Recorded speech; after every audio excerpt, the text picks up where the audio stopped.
syaitan. Baik, bismillahirrahmanirrahim. Assalamualaikum warahmatullahi wabarakatuh. Alhamdulillahirabbil alamin wa bihi nasta'in wa la murid dunya waddin. Wassalatu wassalamu ala asyrafil anbiya'i wal mursalin sayyidina Muhammadin wa ala alihi wa sahbihi wa man sara ala nahji ila yaumiddin. Amma ba'd. Alhamdulillah atas nikmat yang Allah Subhanahu wa taala karuniakan kepada kita. Maka nikmat yang Allah berikan sungguh nikmat yang sangat banyak yang kita tidak akan mampu menghitung nikmat tersebut. Salawat dan salam kita aturkan kepada Muhammad sallallahu alaihi wasallam, pembawa risalah Islam yang telah menunjukkan kepada kita jalan yang hak, jalan yang terang, jalan yang tidak ada lagi keraguan di dalam jalan tersebut. Jamaah pemirsa yang dirahmati oleh Allah Subhanahu wa taala, majelis kita majelis pembacaan kitab Husulul Ma'mul fi Syarah Mukhtasar fi Siratul Rasul karya Dr. Hani Ahmad Faqih hafizahullah taala, dosen di Universitas Islam Madinah Nabawiyah, di mana beliau hafizahullah menjelaskan sebagian dari Al-Fusul fi Siratul Rasul karya Ibnu Katsir rahimahullah rahmatan wasi'ah. Maka pertemuan kita pertemuan yang ke-41 pada hari ini tanggal 29 Oktober tahun 2024. Kita masih membahas tentang perang Badar. Pada kesempatan kali ini kita akan membahas tentang beberapa rincian awal sebelum terjadinya perang Badar. Bagi jamaah yang ingin kemudian mendapatkan PDF dari kitabnya, silakan diunduh di link di YouTube kita. Di situ ditampakkan link, maka silakan dibuka di HP juga bisa. Dan kita berusaha untuk memanfaatkan PDF tersebut agar manfaatnya bisa lebih luas dan semoga menjadi manfaat bagi umat Islam secara keseluruhan. Pembahasan kita di halaman 137. Pembahasan kita di sini diberi judul oleh Dr. Hani Ahmad Faqih dengan Masyuratu Khubbab bin Mundhir. Kita langsung mulai pembahasannya. Kita hari ini masuk di pertemuan yang ke-41 ya. Baik. Kita masuk di Masyuratu Khubbab bin Mundhir. Masyurah berarti musyawarah. Musyawarah Khubbab bin Mundhir. Maksud dari judul ini ingin menjelaskan bahwa Khubbab bin Mundhir, salah satu sahabat Rasulullah sallallahu alaihi wasallam, beliau Rasulullah diberikan saran oleh Khubbab bin Mundhir terkait dengan lokasi pasukan yang lebih sesuai, lebih tepat dalam perang Badar ini. Baik, langsung kita bahas. Qala al-musannif yaitu Ibnu Katsir mengatakan, wa balagha dzalika Quraisyan. Hal itu kemudian didengar oleh orang Quraisy, bahwasanya wa balagha dzalika Quraisyan. Balagha itu kemudian sampai. Dalam hal ini, dalam konteks ini maknanya kemudian mendengar kabar. Jadi orang Quraisy mendengar kabar bahwasanya Rasulullah dan para sahabatnya bergerak menuju Badar. Fa'aba Abu Jahlin, maka kemudian ketika tahu Abu Sufyan itu kemudian sudah lolos menyelamatkan diri, maka sebenarnya tidak perlu ada perang lagi. Tetapi kemudian Abu Jahal tidak mau karena sudah keluar. Abu Jahal kemudian ingin terjadi perang. Jadi Abu Jahal, aba itu berarti enggan. Dalam hal ini berarti enggan untuk tidak terjadi perang. Bahasa lainnya Abu Jahal menginginkan perang. Waqala, di antara yang disampaikan oleh Abu Jahal, la narji'u hatta naridu ma'a Badrin.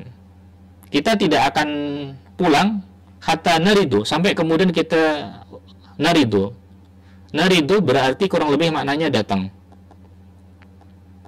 Ma'a Badrin, datang ke Ma' Badrin, air di wilayah Badar. Wa nuqimu alaihi thalathan, lalu kemudian kita tinggal di sana selama 3 hari.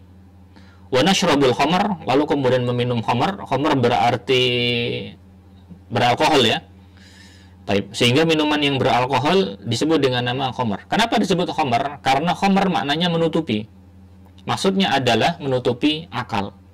Karena itu para ulama menyebutkan sumiyal khamru bil khamri li'anal khamra yukhmirul akal. Jadi khamar disebut namanya demikian karena dia khamaro. Khamaro itu menutupi, yaitu menutupi akal. Sehingga itu asal mula penamaan khamar. Wa nadribu ala ru'usina al-qiyan. Lalu kemudian kita mengadakan di depan kita ada qiyan. Qiyan yang dimaksud adalah biduan ya. Kian di sini maknanya adalah biduanita, perempuan ya. Baik. Jadi biduanita yang nanti kemudian akan menghibur mereka. Fatuhabunal Arab abadan, sehingga kemudian orang Arab tuhabuna kemudian takut, gentar. Ditakuti, gentar atau ditakuti. Orang Arab mereka kemudian ditakuti oleh orang Arab. Fabada Rasulullah sallallahu alaihi wasallam Quraisyan ila ma'i Badrin. Rasulullah sallallahu alaihi wasallam kemudian bersegera untuk tiba mendahului Quraisy ila ma'i Badrin. Karena badara itu maknanya segera, bersegera.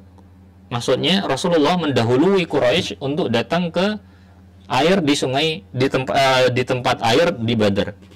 Wa nazala ala adna ma'in hunak. Lalu kemudian Rasulullah tiba ala adna ma'in hunak. Air yang terdekat. Adna itu terdekat. Air yang terdekat yang ada di sana. Faqala lahul Khubbab bin Mundhir bin Amru. Salah satu sahabat Nabi namanya Khubbab bin Mundhir bin Amru mengatakan, "Ya Rasulullah, hadzal manzil alladhi nazaltahu amarakallahu bihi aw manzilun nazaltahu lil harbi wal makidah." Khubbab bin Mundhir dengan penuh kesopanan bertanya, "Wahai Rasulullah, tempat di mana engkau berhenti ini, apakah berdasarkan amarakallahu bihi? Apakah Allah yang memerintahkan? Aw manzilun nazaltahu lil harbi wal makidah? Atau tempat di mana engkau turun karena tujuan perang ini untuk kemudian membuat strategi dalam perang ini?" Bahasa lainnya, engkau turun di sini itu berdasarkan wahyu atau karena pertimbangan pribadi sebagai pemimpin kaum muslimin? Faqala bal manzilun nazaltuhu lil harbi wal makidah. Rasulullah mengatakan, aku turun di sini karena memang untuk peperangan wal makidah dan juga strategi dalam perang, bukan karena ada dalil, tidak ada. Faqala Khubbab bin Mundhir, laisa hadza bimanzil. Katanya Khubbab bin Mundhir, tempat ini tidak sesuai, tidak cocok. Fanhad bina, maka bangkitlah bersama dengan kita, hatta na'tiya adna ma'in min miyahil qaumi. Sampai kita datang ke tempat air yang terdekat, min miyahil qaumi, dari air-airnya kaum. Fanunziluhu, lalu kemudian kita turun di sana. Wa nughawwiru ma wara'ana minal qulub. Lalu kemudian kita nughawwir. Nughawwir di sini maknanya sebagaimana disebutkan, nughawwir maknanya nudfinuha wa nutmisuha, menimbun ya. Maknanya di sini berarti menimbun. Bisa juga maknanya nufsiduha, merusak. Bukan dengan ghain tapi dengan ain, muawwir berarti. Untuk kemudian merusak ma wara'ana minal qulub, yang di belakang kita dari qulub. Qulub di sini bentuk jamak, mufradnya adalah qalib. Qalib maknanya sumur. Jadi yang kita tangkap maksudnya Khubbab bin Mundhir mengusulkan agar memilih tempat yang sesuai, yang kemudian dekat dengan air dan posisinya strategis. Lalu kemudian tempat-tempat yang lain itu kemudian yang ada sumur-sumurnya yang beberapa itu kemudian ditutup agar orang Quraisy kemudian tidak mendapatkan akses air. Sekali lagi tujuannya kemudian agar orang Quraisy tidak mendapatkan akses air. Tsumma nubni alaihi haudan fanumli'uhu. Lalu kemudian kita dirikan semacam haud, semacam telaga, fanumli'uhu. Lalu kemudian kita penuhi telaga tersebut. Haud itu berarti telaga. Fanumli'uhu, lalu kemudian kita penuhi, kita isi. Fanashrabu wala yashrabun, sehingga kita bisa minum sebagai sumber air, sedangkan mereka nanti kemudian tidak bisa minum. Nanti mereka ketika tidak mendapatkan air akan merepotkan mereka, akan merepotkan orang kafir. Fa istaghsana Rasulullah sallallahu alaihi wasallam min hudzalik. Rasulullah sallallahu alaihi wasallam kemudian istaghsana, menganggap bahwasanya ini ide bagus, menganggap hal ini bagus, istaghsana. Wahala Allahu baina Quraisyin wa bainal ma'i bimaturin azimin arsalahu. Lalu kemudian pada malam itu Allah Subhanahu wa taala berkenan untuk menurunkan hujan. Ketika menurunkan hujan, hal itu kemudian halallahu baina. Hala baina. Baik. Hala baina itu menghalangi. Hala baina itu menghalangi.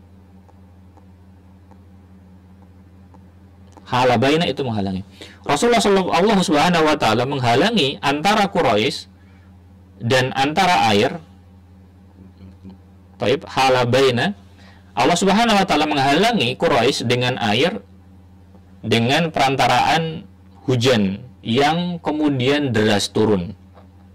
Sehingga orang Quraisy kemudian tidak bisa mendapatkan air, tidak mendapatkan akses air. Wa kana nikmatan 'alal kufar wa ni'matan 'alal muslimin. Sehingga hujan itu menjadi nikmah, menjadi musibah. Menjadi musibah bagi orang kafir dan menjadi nikmat bagi kaum muslimin. Wa mahadalahumul ard. Baik. Mahadalahum membuka, mahada berarti membuka. Membuka lahum bagi kaum muslimin. Membuka bagi kaum muslimin tanah, walabbadaha. Labbadaha itu kemudian menjadikan airnya itu kemudian basah dan agak lengket. Baik, menjadikan tanahnya itu bukan lengket ya, padat ya. Baik, kalau bahasanya orang Jawa itu kemudian mungkin lebih mudah intinya. Kalau mungkin bahasa Jawanya tidak kepiar ya. Wallahu a'lam ya. Intinya kemudian kalau dibilang licin tidak juga, tapi intinya kemudian melekat. Tanah itu labbada, tanahnya itu kemudian melekat. Melekat bukan dalam arti kemudian lengket, tapi dalam arti kemudian mudah untuk dilewatin. Untuk kemudian mudah dilewatin. Wa buniya li Rasulillah sallallahu alaihi wasallam arish yakunu fihi. Lalu kemudian kaum muslimin mendirikan bagi Rasulullah sallallahu alaihi wasallam arish. Arish itu semacam kemah. Kemah sebagai markas komando, berarti kemah komando. Kemah yang kemudian menjadi tempatnya Rasulullah SAW untuk memberikan komando, instruksi dan mengatur peperangan. Yakunu fihi, di mana kemudian Rasulullah kemudian menempati kemah tersebut.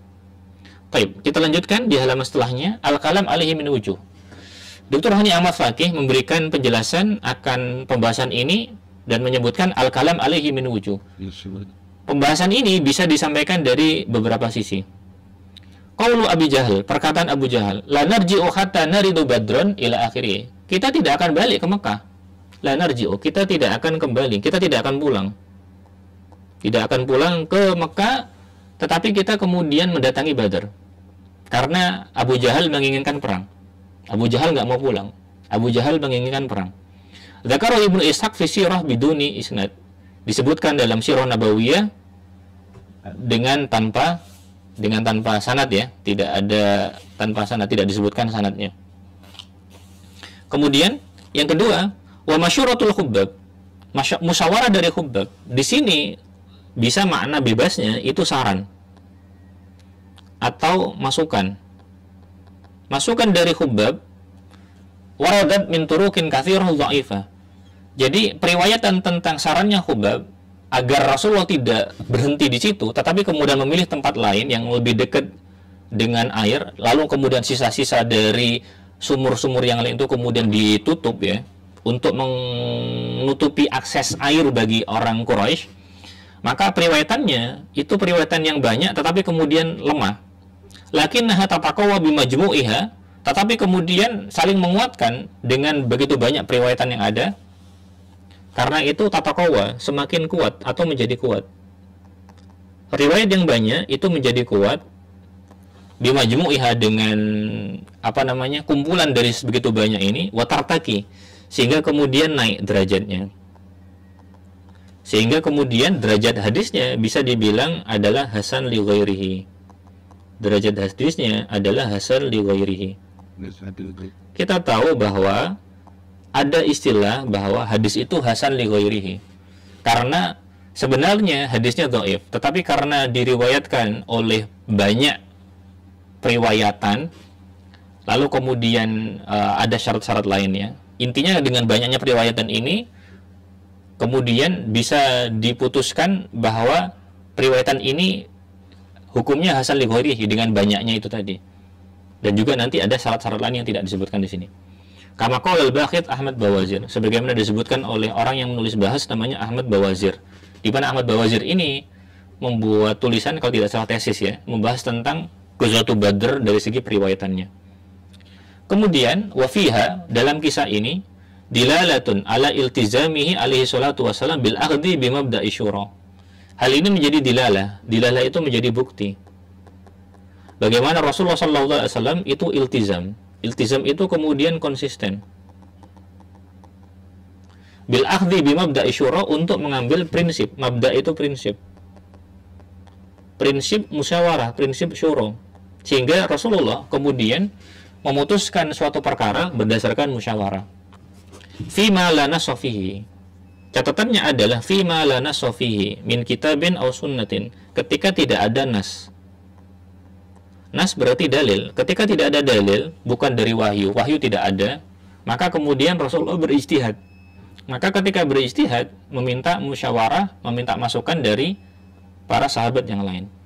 Waqad taqaddamatil isyaratu ila hadza qabla qalil inda masyawara Nabi al-Ansar fi khawdil ma'rakah. Isyarat tentang hal ini itu sudah disebutkan oleh Dr. Hani Ahmad Fakih sebelumnya ketika membahas tentang musyawarahnya Nabi dengan orang Ansar fi khawdil ma'rakah, untuk kemudian khawd itu masuk atau ikut serta, untuk ikut serta dalam pertempuran. Karena Rasulullah SAW ketika berbicara dengan orang Ansar ingin mendapatkan masukan dari mereka, ingin mendengar suara mereka, ingin mendengar aspirasi mereka. Karena memang perjanjiannya orang Ansar dengan Rasulullah, orang Ansar harus membela Rasulullah ketika perangnya itu di dalam kota. Sedangkan perang Badr ini perangnya di luar, dan mereka memutuskan untuk keluar. Sehingga perlu untuk mendengar apa suara keinginan dari orang Ansar dan juga aspirasinya. Wa fi sirah nadzair katsirah. Dalam sirah nabawiyah terdapat nadzair. Nadzair itu yang semisal. Yang semisal, yang mirip. Baik. Sehingga hal ini bisa menjadi patokan bahwa Rasulullah kemudian mengambil prinsip musyawarah ketika kemudian tidak ada dalil. Sehingga Rasulullah tidak memutuskan sendiri, tetapi kemudian mengambil manfaat dari musyawarah. Wa nuzulul matar, dan kemudian turunnya hujan, karena Allah menurunkan hujan pada malam tersebut. Wajalahu ni'matan wa rahmatan lil mu'minin, menjadi rahmat dan nikmat bagi kaum mukminin. Asyara ilaiha al-Qur'anul Karim. Allah Subhanahu wa taala mengisyaratkan dalam Al-Qur'an terkait dengan hal ini. Allah Subhanahu wa taala kemudian mengatakan, idza yughashshikumun nu'asa amanatan minhu. Allah Subhanahu wa taala kemudian yughashshi. Yughashshi itu menutupi. Menutupi bagi kalian nu'as. Nu'as berarti rasa kantuk. Rasa kantuk. Baik, menutupi bagi kalian, menutupi apa yang ditutupi? Menutupi ketakutan.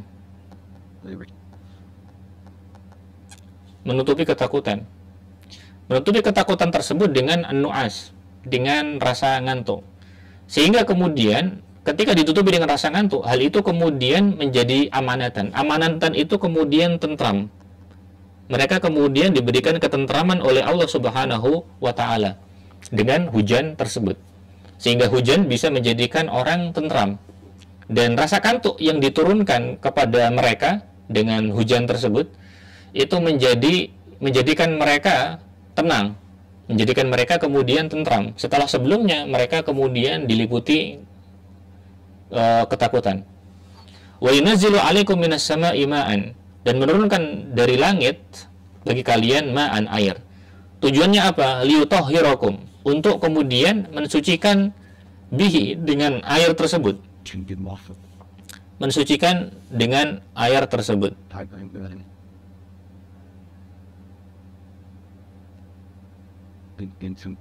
Taib. Apa yang disucikan? Nanti macam-macam. Misalkan disucikan dari hadas, karena air bisa kemudian untuk mensucikan. Bisa mensucikan dari hadas, bisa digunakan untuk mensucikan dari najis ya, karena ini salah satu fungsi dari hujan. Wa yudhiba ankum rijza syaitan, dan yudhiba itu hilangkan, menghilangkan dari kalian rijza syaitan, kotoran, atau kemudian juga maknanya bisa waswas, waswas yang ditimbulkan oleh setan karena menimbulkan ketakutan bagi manusia, sehingga Allah Subhanahu wa taala berkenan menurunkan hujan dan memberikan mereka ketentraman dengan hujan tersebut. Wal yarbita ala qulubikum, untuk kemudian mengikat hati-hati kalian. Untuk kemudian mengikat hati-hati kalian. Sehingga Allah Subhanahu wa taala kemudian mengikat. Yarbita itu mengikat. Qulub, hati-hati. Maksudnya di sini Allah Subhanahu wa taala menguatkan hati mereka. Allah Subhanahu wa taala dengan hujan akhirnya kemudian hati mereka menjadi kokoh. Hati mereka kemudian menjadi kokoh, diikat maksudnya dikokohkan. Wa yuthabbita bihil aqdam, sehingga dengan hujan tersebut setelah hatinya kokoh, yuthabbita bihil aqdam, maka pijakan mereka, kaki mereka, maksudnya di sini pijakan mereka itu kemudian kokoh. Yuthabbita kokoh ya, mengokohkan. Pijakan mereka kemudian kokoh. Sehingga poinnya adalah di sini ya, di bawah ya, bahwa kokohnya hati akan memicu kokohnya badan, sehingga kemudian ketika hatinya tenang, hatinya tentram, tidak lagi diliputi oleh ketakutan, maka kemudian badannya juga kokoh, badannya kemudian semakin kuat. Wallahu a'lam bishawab. Kemudian poin yang keempat, wa qawluhu wa bunya li Rasulillah sallallahu alaihi wasallam arish. Rasulullah sallallahu alaihi wasallam dibangunkan, disiapkan arish, yaitu kemah. Kemah yang dimaksud adalah kemah komando, menjadi pusat instruksi. Baik. Kemudian hasiba ba'du kitab sirah min hadza anna nabi lam yuqatil fil ma'rakah. Ketika Rasulullah dibangunkan kemah komando, sebagian kitab sirah menyebutkan itu maknanya Rasulullah nggak perang. Apakah betul? Tidak. Bukan itu maksudnya. Itu tidak benar. Walaysa kadzalik. Bukan seperti itu. Faqad tsabata an Ali bin Abi Thalib, maka telah kemudian sabit terbukti dari Ali bin Abi Thalib bahwasanya Ali bin Abi Thalib mengatakan, laqad ra'aituna, aku melihat kami. Ra'aitu, aku melihat. Tuna, melihat kami. Aku melihat kami. Aku melihat kami, melihat keadaan kami pada waktu itu di perang Badar. Yauma Badrin, ketika perang Badar. Wa nahnu naludzu bi Rasulillah. Naludzu itu kami berlindung.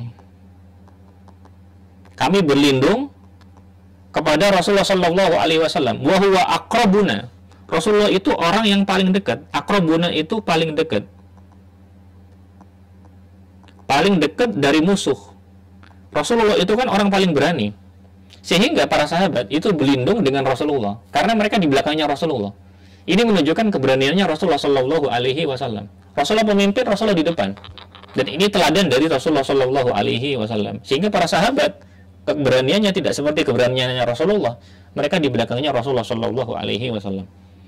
Wa kana min asyaddin nasi yauma idzin ba'san, dan termasuk orang yang paling asyaddinas. Asyaddinas itu yang paling sengit. Ba'san. Apa itu ba'san? Ba'san itu berarti sengitnya berperang. Sengitnya berperang. Orang yang paling sengit berperang. Bahasa lainnya seperti itu. Berarti Rasulullah termasuk orang yang paling sengit berperang. Orang yang paling semangat berperang. Orang yang paling kemudian peran besar dalam berperang. Sehingga hal itu menunjukkan teladan Rasulullah SAW, dan di sisi lain keberaniannya Rasulullah SAW. Karena itu, wa yujmi'u bainal amrayn. Karena itu kita kumpulkan di antara dua pendapat, bil hamli ala ikhtilafil awqat, berdasarkan perbedaan waktu. Perbedaan waktu dalam artian katanya perang, katanya lagi kemudian cuma dibangunkan kemah saja. Yang benar bagaimana? Jadi seperti itu. Jadi apakah kemudian benar Rasulullah SAW tidak ikut berperang, hanya bertahan di kemahnya saja memberikan instruksi, Tapi di sisi lain ada riwayat dari Ali tadi menyebutkan bahwa Rasulullah itu orang yang paling sengit berperang, termasuk orang yang paling sengit berperang. Di mana para sahabat itu di belakangnya Rasulullah, berlindung kepada Rasulullah. Maka jalan tengahnya untuk menggabungkan dua riwayat ini adalah tergantung pada perbedaan waktu. Karena itu tarotan kadang Rasulullah Shallallahu Alaihi Wasallam itu yusyariku fi'liyan. Yusyariku fi'liyan. Yusyarik berarti ikut. Fi'liyan secara nyata, secara fisik ikut. Fisahatil qital di dalam medan tempur. Jadi Rasulullah benar-benar ikut perang. Sekali waktu Rasulullah ikut benar-benar tempur. Wataratan yakunu fil aris. Sekali waktu lagi kadang-kadang Rasulullah itu di kemah komando. Apa yang dia lakukan? Yudiru. Yudiru itu berarti atur, mengatur ya. Umur al-ma'rakah mengatur jalannya peperangan. Sehingga hal ini kemudian menggabungkan dua pendapat bahwa terkadang Rasulullah SAW itu memang di markas komando mengatur, terkadang Rasulullah SAW itu kemudian turun langsung untuk ikut berperang. Wallahu taala a'lam bishawab. Kurang lebih itu yang bisa kita sampaikan pada pertemuan kali ini terkait dengan perang Badar. Semoga Allah Subhanahu wa taala memberikan taufik kepada kita untuk bisa meneladani Rasulullah sallallahu alaihi wasallam dan para sahabatnya. Kurang lebihnya mohon maaf. Subhanakallahumma wa bihamdika asyhadu an la ilaha illa anta astaghfiruka wa atubu ilaik. Wassalamualaikum warahmatullahi wabarakatuh.